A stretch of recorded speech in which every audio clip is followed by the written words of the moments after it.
Hello and welcome back to the Kent Morning Show live on KMTV. It's just gone 8:15 on Thursday the 27th of February. Good to still have you with us. Now, after the show at 9 a.m, there'll be a brand new episode of the Kent Film Club. Yeah, the show's host, Chris DC, chats to guests about their favourite films and what they mean to them. Well, we're now joined by Chris to chat all things Oscars, as well as what's coming up on the show, and also putting some of your knowledge to the test. Yeah, I suppose for film buffs like yourself, the Oscars, I mean, it's kind of the culmination of awards season. You must be somewhat excited. I really am, because you often find at this time of year a lot of films that are released around January tend to be like The Brutalist, tend to be up for awards, but also films that came out quite a while ago. Anora came out in November, which I thought was remarkable. We were talking about this last week with Mikey Madison, who may well pip Demi Moore to the post. But you know, in past years we've had occasions where a film released in April or May, like Gladiator, Erin Brockovich, I'm going back to like 2000, won Oscars 11 months later. So it keeps you on your toes as to whether a film like Dunkirk came out in the summer, and I think momentum was lost, so that would have been back in 2017. So you never know whether it'll be a film that's just been released that we think this is amazing, or something that's been building momentum over the course of the last year. Is there a cut-off point then for when films can be released by, so they have enough time to sort of make the decision? Yeah, so someone like me wouldn't know. No, well, it's the Christmas Day, actually, in America. So that's why you often find a lot of films released in American cinemas literally at Christmas, and often the best pickings you could possibly have in a year. And so that's the cut-off. And then the nominations are announced after, because with the fires in Los Angeles, they were delayed this year, but it's in January that they start the process of voting. And then the Oscars are either sort of late February or very beginning of March. And one film we have to talk about, I think it's the sort of pop culture icon of this year. We kind of had it with Barbie last year or the year before. I can't remember. Was it last year? That was, could you believe it, 2 years ago? 2 years ago, Barbie came up. Well, this year I think it's all about Wicked, isn't it? That sort of... Yeah. It's one of the top 10 Best Picture nominations. Yeah, and I mean, is that surprising for a fact? We haven't really seen these sort of musical adaptations.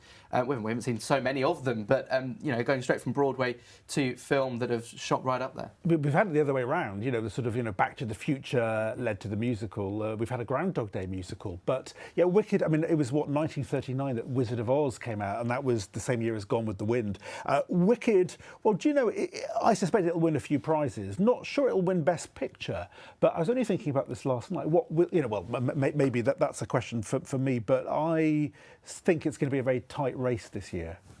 Yeah, I mean, what are your picks for, Best Picture then? Personally, Conclave. Okay. And of course, with the sad news about the Pope in the news as well, the strange sort of art and life converging at the moment. It's right up your street, Oh, isn't it, what you study, Chris? Well, absolutely, because I saw Conclave, a previous screening in November, and we had the resignation of the Archbishop of Canterbury. So there's a sense that Conclave has built a huge amount of momentum over the last, 3 or 4 months. I think The Brutalist might do very well. Emilio... the film actually that has got the most nominations got 13. Anora's got quite a few. Wicked is up there. I know in the BAFTAs, Conclave got more nominations, and it did win Best Picture. Doesn't always follow. The Colour Purple, famously in the mid-80s for Spielberg, got the highest number of nominations and not a single award. So it never quite goes the way you think it will. And there has been a little bit of controversy around some of the films that have been put up. So Emilia Perez and The Brutalist have been... found to have been using AI. Sorry, I need a drink. Have been using AI in their films. Now, that was something that was at the centre of those Hollywood strikes that we saw last year. Yeah. Should we be celebrating films that are starting to use AI, or is this just the future? It is undoubtedly the future, and I think it's the way that it's used, because we were talking, I think, this very time last week about James Cameron and the way he was doing all this innovative stuff with technology back in the 80s, in a way almost prefiguring AI. And it's interesting that it was a decade and a half ago that he was, the year that The Hurt Locker won was also the year of Avatar. So James Cameron's former wife won Best Director. There are technology has really been at the heart of cinema since the beginning. I think it's the way that AI is being used that is the key thing. Yeah. Okay, right. We've got as always, as we like to do, a bit of a quiz. We've stopped letting you quiz us now. That went terribly wrong. So we'll stick to asking the questions if you don't mind. Thank you very much. So, Empire of Light in 2022 was filmed in Margate and was nominated for an Academy Award. Which category was it nominated for? It was Roger Deakins' best cinematography. Correct.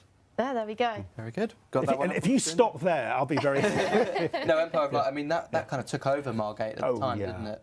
Remarkable, and people saying, I saw Colin Firth filming in Margate, you know. I almost asked for his autograph, yeah. OK, let's go to another one. Also for Best Cinematography, James Friend from Maidstone won the award in 2023 for which critically acclaimed film? Oh, you have to help me on this one. So it was All Quiet. Oh, on the Western Front. Yes. Yes, which won Best Picture in the BAFTAs that year. Yeah. Yes. OK, which famous Kent location was the multiple award-winning musical Les Miserables in 2005 filmed at? The Dockyard, Chatham Dockyard.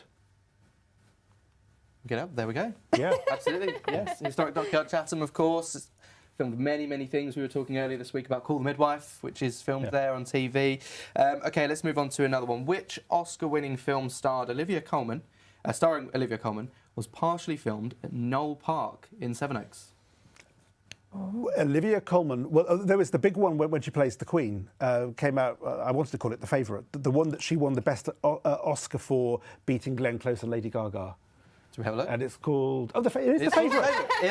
It is. Yeah. Shocked that you got it right yourself. Yes. Did you know that was filmed in? I didn't know that was filmed in. I didn't know that. No. No, yeah, Knoll Park, very, very famous for the deers. Yes. Yes, that you can walk around and see. OK, do you want to take the final one? Yes, which film was Julian Slater, a sound designer from Maidstone, nominated for Best Sound Editing and Best Sound Mixing at the 2018 Academy Awards? 2018, I'm going to say maybe Dunkirk. Ooh. It was directed by Edgar Wright. Oh, if it was Edgar Wright, then that would be Baby Driver. Baby Driver. Let's have a look. There we go. Brilliant film. I mean, one of your favourite films. You quite like that one. Yes, no, I love this film. I think when we were talking about sound editing and best sound mixing, this is a great example of that. This film is all about the music and the soundtrack. It is. It's come up on Kent Film Club, and I have a confession because you asked me a few weeks ago, is there a film that has come up on Kent Film Club, which I haven't seen? And the answer actually, Hot Fuzz, which I've now seen, directed by Edgar Wright, brilliant Timothy Dalton, Timothy Dalton performance, playing the supermarket manager from 007 to the general manager of Summerfield, absolutely hilarious. But yeah, what a brilliant film, as you say. Music here is part of the film. And a roller coaster ride. Okay, Chris, thank you very much for your time today. Pleasure. We'll be with you here next week for a debrief on all things Oscars as well, and of course the Kent Film Club straight after the Kent Morning Show. Brilliant. All right, Chris, thank you very much.